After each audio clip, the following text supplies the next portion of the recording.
peningkatan kesejahteraan guru pesantren Mas dari Madrasah Diniyah seperti apa konsep yang ditawarkan oleh Mas? Ya, insya Allah kita akan berikan insentif yang yang layak lah untuk para guru, bukan hanya pesantren juga guru sekolah swasta, sekolah aliyah gitu. Memang ada kewenangannya Kemenak, tapi di undang-undangnya juga ada kewenangan dari pemerintah provinsi seperti itu. Kalau pendanaan cukup Bu ya untuk Insya Allah cukup. Insya Allah udah saya itu cukup. Bu, Trenggalek ini ada 4 pimpinan pesantren yang kemarin sempat terjerat kasus dugaan pencabulan terhadap para santriwati. Bagaimana pelindungan untuk pesantren ke depan untuk anak-anak ini? Ya itu urusannya kepolisian ya, bukan urusan saya. Nggak, artinya untuk ke depan untuk perlindungan para santri. Nanti ada, saya akan jelaskan detail saya yang ngomong program-program saya makro aja. Ya. Assalamualaikum warahmatullahi wabarakatuh. Aku bisa dikasih, bisa dibantu. Terima kasih. Suaranya sedang. Selamat sore dan salam sejahtera bagi kita semua. Shalom, Om Swastiastu, Namo Buddhaya, salam kebajikan, Rahayu. Yang saya hormati Ibu Novita di BRRI, yang saya hormati Mas Denny, pengurus dari DPD Provinsi Jatim, yang saya hormati Pak Agus beserta seluruh fraksi DPRD yang saya muliakan, Banteng Lawas, dan yang saya cintai seluruh ketua PAJ beserta seluruh ketua ranting dan badan-badan sampai partai serta hadirin undangan yang saya muliakan. Jadi karena saya ditugaskan dalam waktu yang sangat pendek, maka setiap hari saya bekerja, kadang jam 3 pagi baru nyampe, jam 6 harus berangkat lagi. Hampir setiap hari, 1,5 bulan saya melakukan itu. Sebetulnya bukan capek, tapi memang saya mohon maaf sekali, saya banyak turun ke lapangan.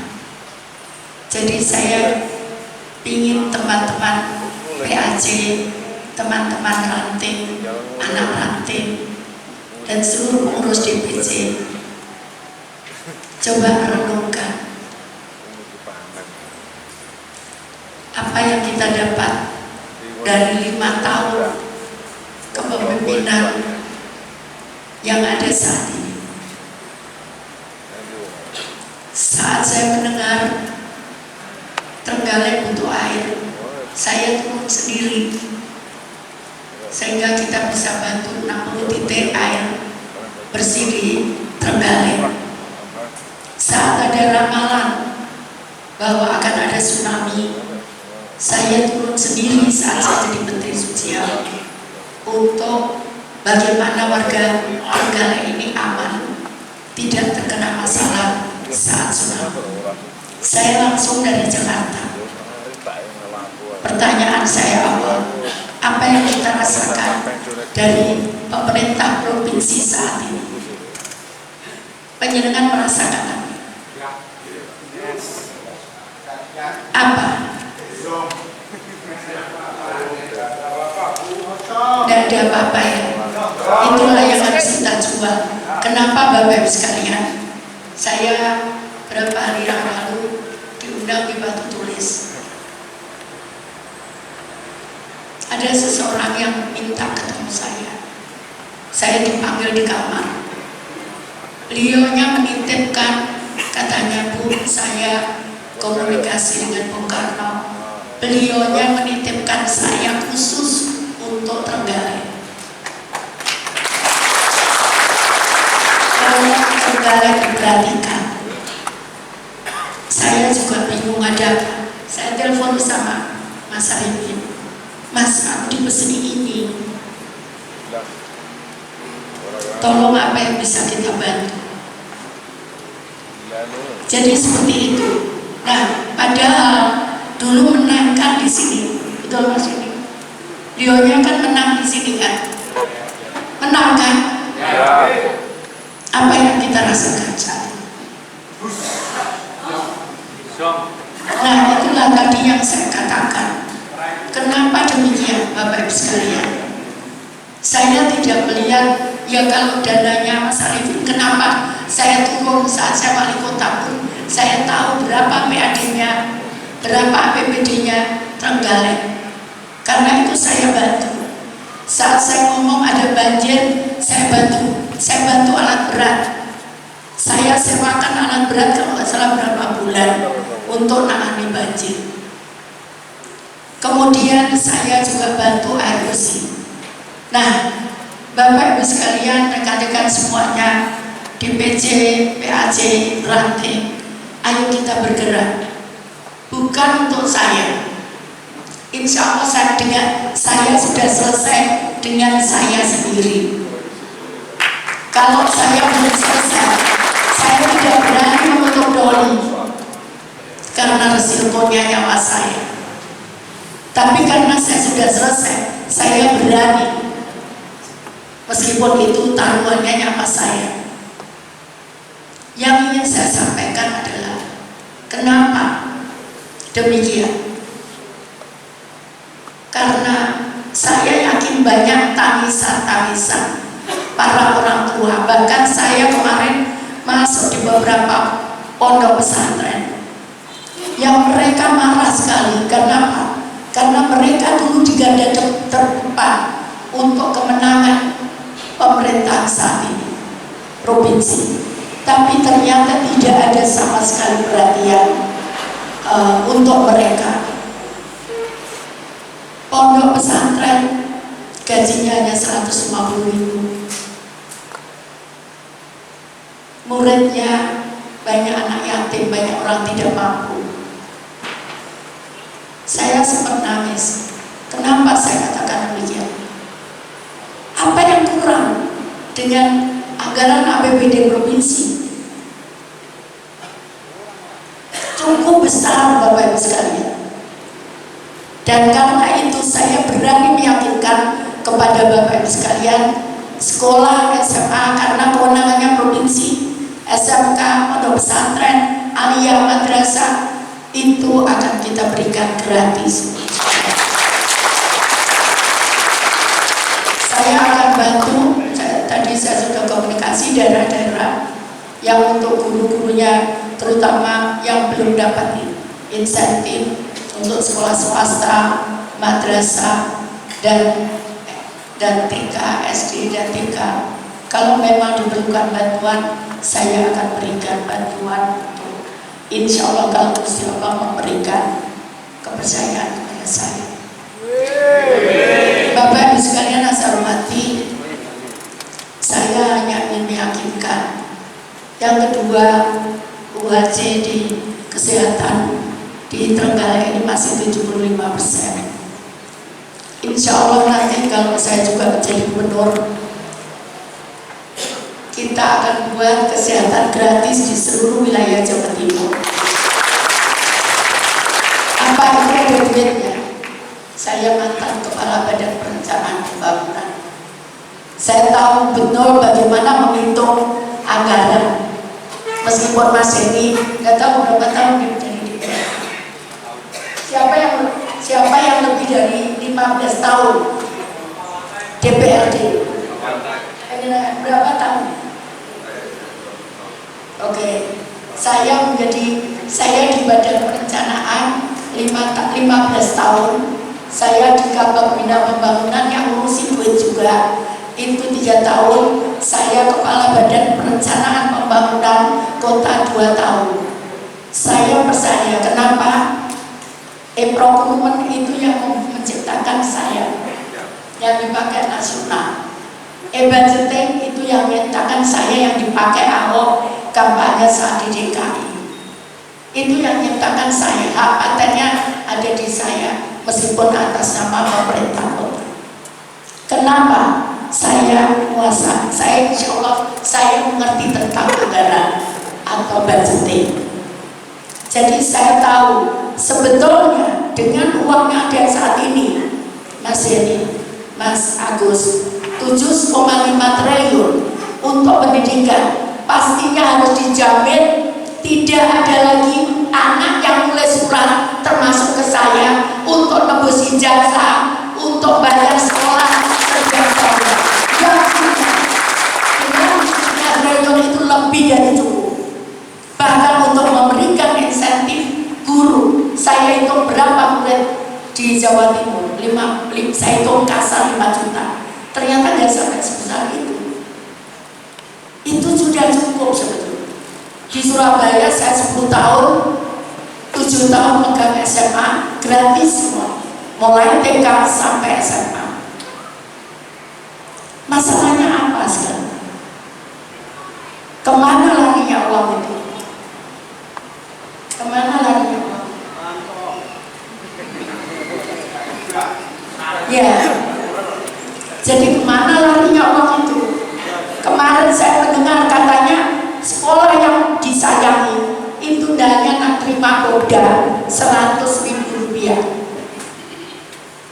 Saya di Surabaya bisa ngasih dulu SMA 270.000 rupiah per anak. Jadi makanya nggak ada pungutan lagi.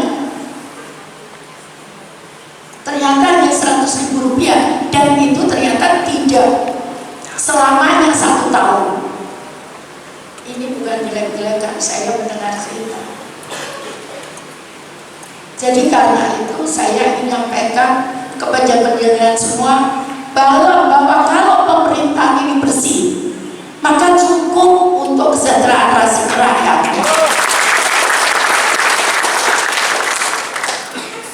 Sedih saya lihatnya juga, kok bisa gitu tuh Mas Imin, ikan dari Trenggalek lari ke rumahku, kembali lagi, kok bisa gitu? Terus cerita dia, oh bisa kita selesaikan. Ternyata nggak banyak, betulnya nggak banyak. Kenapa? Kalau bisa dijual di sini, pasti harganya lebih murah kepada masyarakat. Tapi kalau wiri ke sana kemari, ikannya ya habis waktu di jalan. Jadi begitu. Nah, selanjutnya adalah kesejahteraan. Kewirausahaan sosial ini saya dibuatkan misinya oleh teman-teman DPD. Kenapa? Karena Bapak Ibu sekalian berhak untuk hidup lebih sejahtera, berhak dengan haji. Apa itu mungkin? Itu mungkin. Tidak ada yang tidak mungkin bagi Tuhan. Karena itu sekali lagi mari Bapak Ibu sekalian, kenapa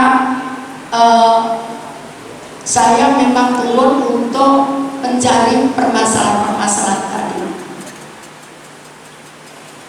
Sehingga saya tidak menerima cek kosong terus mau saya buat program yang tidak ada hubungannya dengan masyarakat. Itu saya jauhi. Kenapa demikian Bapak Ibu sekalian? Karena saya disumpah. Di sini di atas pundak saya ada Al-Quran. Saya tidak berani main-main dengan ini, karena saya yakin saya bukan hanya bertanggung jawab. Kalaupun nanti saya berpidato bertanggung jawab kepada DPR atau kepada masyarakat, itu tidak cukup, karena saya harus bertanggung jawab kepada Tuhan. Karena itu Bapak Ibu sekalian, saya sekali lagi, kenapa? Karena jangan sampai ada cerita lagi itu yang didengar. Jadi saya kenapa saya kembali ke Jawa Timur? Sempat ada begitu. Seseorang itu menjelaskan, dan sudah 4 orang yang saya temui menjelaskan, Bu, ini memang bukan permintaannya Bu Risma, tapi Tuhan memerintahkan Bu Risma untuk turun ke Jawa Timur karena dengan doa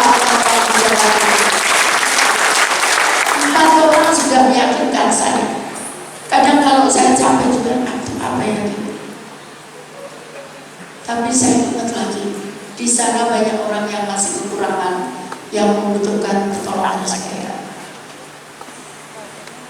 Kalau saya turun, saya tidak niati untuk kampanye. Kalau saya turun, niat saya adalah untuk menolong orang lain. Kenapa? Karena saya punya prinsip bahwa setiap hari saya harus berarti untuk orang lain. Karena itu bekal saya nanti kelak saat saya dipanggil Yang Maha Kuasa. Jadi karena itu, mari kita bergerak bersama. Saya tahu saya tidak bisa turun sendiri. Kalau saya dulu wali kota Surabaya, saya datang jam 3, saya berangkat setelah subuh, setelah itu muter lagi setiap hari begitu. Itu tidak terlalu berat. Tapi saat ini cukup lumayan berat, karena saya harus perjalanan, habis dari Tulungagung saya harus ke Sumenep 7 jam. Setelah itu harus kembali begitu jalannya. Tapi insya Allah itu tidak ada masalah untuk saya. Tapi Bapak Ibu sekalian, kenapa? Mungkin Bapak Ibu sekalian sudah cukup, tapi coba dilihat kiri kanan saya. Makanya saya ngomong ini, Bu Wiwi, staf saya lagi cari tandon. Bu, seadanya tandon di Trenggalek saya beli. Saya nitip kepada panjenengan semuanya, tolong teman-teman yang DPR terpilih, bantu warga, taruh tandon-tandon itu, dan kita akan kirim air kepada mereka. Kenapa demikian? Karena bayangkan, tadi air tumpah aja, Novita sama Pak Arifin tahu, nangis mereka. Lu tumpah. Saya akan pasang nanti penyedia air di tempat itu, jadi langsung bisa siap minum. Tapi itu yang portable, bukan yang seperti tadi, yang RO, bukan yang RO, tapi yang portable, yang biasanya digunakan untuk bencana.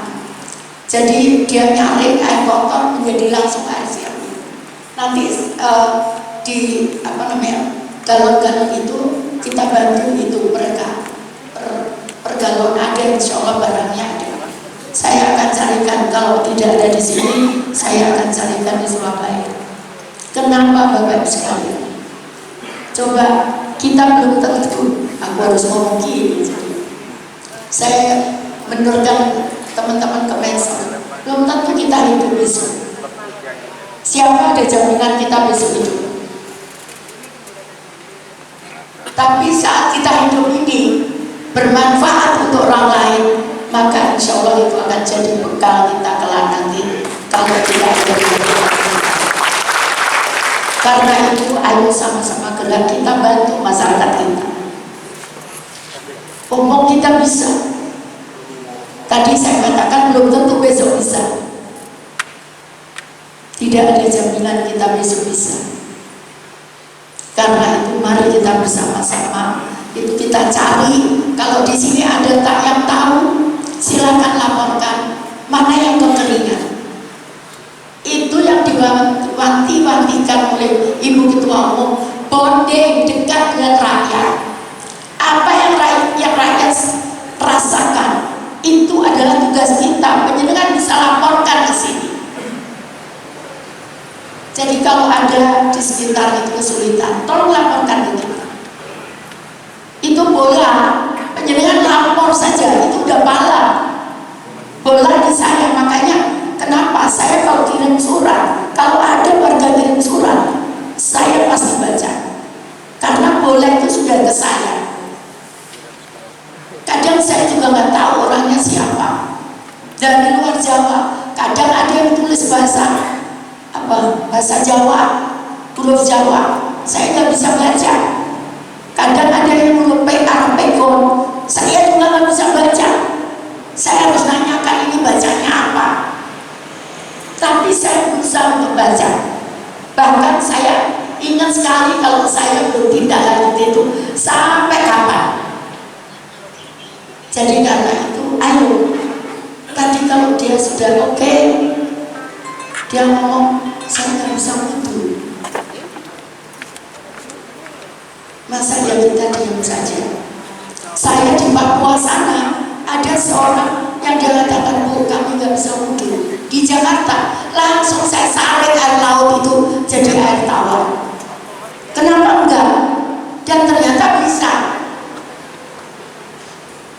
Nah karena itu, ayo teman-teman, kita rasakan apa yang rakyat rasakan.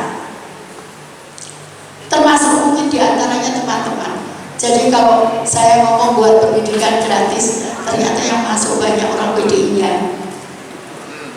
Dapat fasilitas itu. Karena ternyata banyak yang nggak mampu juga. Seperti itu, betul ya? Jadi saya buat di Surabaya itu, kalau yang nggak mampu, sekali nggak mampu bulan, saya alokasikan anggaran untuk seragam sekolah, untuk buku, untuk sepatu, kadang-kadang bahkan saya kasih sepeda. Seperti itu kira-kira Bapak Ibu sekalian. Ayo kita bersama-sama bergerak berjuang, bukan untuk saya, bukan untuk saya, ini untuk masyarakat. Kenapa? Karena saya tahu bahwa di lautan Mahfud sana, lautan Mahfud sana, itu sudah tertera siapa gubernurnya, siapa wakil gubernurnya. Saya hanya menjalankan tugas sebagai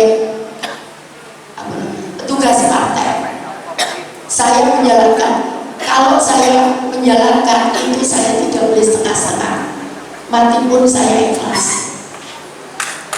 Ya, karena apa? Karena saya percaya ini tugas mulia, menolong masyarakat. Karena itu saya nggak takut. Bapak Ibu mungkin tidak percaya, saya kalau di Papua itu naik kapal, itu kiri kanan buaya. Terus kiri kanan itu suara cecok, apa ini? Kepala buaya Mama. Oke, saya bilang, Mama gak usah takut. Kalau mata buaya itu ketit itu nggak mau nelan kita. Tapi kalau matanya merah, Mama, itu jangan dekat-dekat. Tiba-tiba saat ini jalan, nundo Mama, nundo, gitu. Ular sebesar pala ini, lurus. Kemarin saya di Pasuruan, saya mau lihat lokasi banjir. Saya sampai mau ke perbatasan laut, sampai belum tidak ada rumahnya, ada tambah-tambah. Jam 8 atau 9 malam. Tiba-tiba ada teman-teman DPC Pasuruan, ular, tenang aja nggak apa-apa, sudah tenang aja nggak apa-apa. Udah biasa melihat ular, ternyata ularnya juga pergi sendiri. Ya, jadi Bapak Ibu sekalian, kenapa?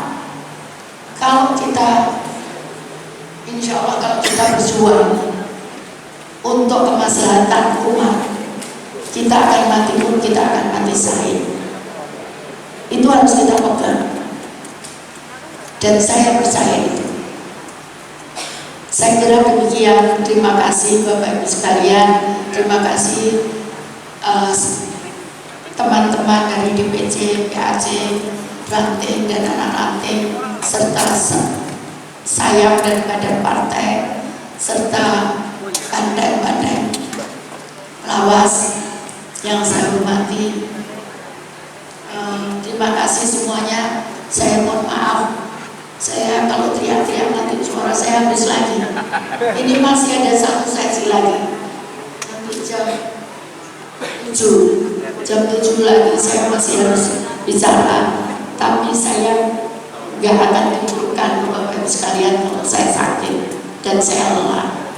Terima kasih, mohon maaf kalau ada yang kurang berkenan. Saya akhiri, wassalamualaikum warahmatullahi wabarakatuh.